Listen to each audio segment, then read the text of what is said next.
Hi there, and welcome to the Facilitator Tips video series. My name is Mark Collard, I'm an experiential trainer and author, and today we focus on episode 49 in our series where we look at the topic of how do you manage people who are late?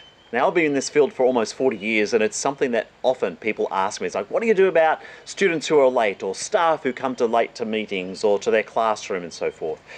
Look, it is one of those things you have to manage, but there are a few tips that I've found in my experience that help me mitigate that, or at least manage the reality that people are going to be late. Now, people are late just because they're lazy or something more urgent comes up, or sometimes they just think they're more important than you.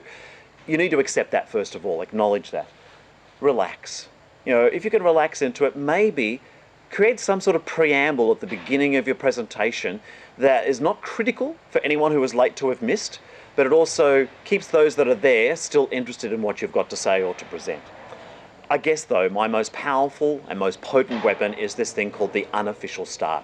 We talk about this a great deal throughout this series, in particular on episode 43, and check the show notes, there will be some links. But the unofficial start is that strategy you use to engage people quickly and also amplify the productivity of your program. If you can embed that at the beginning of your program, it's a bit like the preamble. There's a couple of things that go on. First of all, it rewards those who are on time. And then there's this thing called FOMO. We understand that to be the fear of missing out. Do that often enough. Start on time.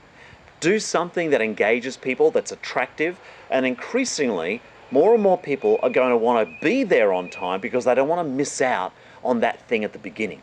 And there are so many different ways that you can embed this unofficial start technology into your program. It doesn't have to be a game or a puzzle. It could be a video. It could be a conversation. It could be just something on the screen that occupies your group. There are lots of different ways. Indeed, check the show notes at playmeo.com/facilitator tips episode 49 to get more details about that.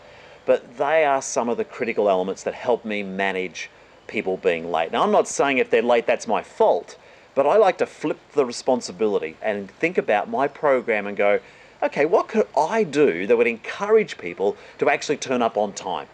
And for me, these are some of my tips. Look, I hope you've enjoyed this. If you have, please share it with your friends. Leave a comment if you've got some other ideas about what you're doing to manage late people. And I look forward to seeing you at episode number 50, our next tutorial in the series. Until then, all the best and have fun.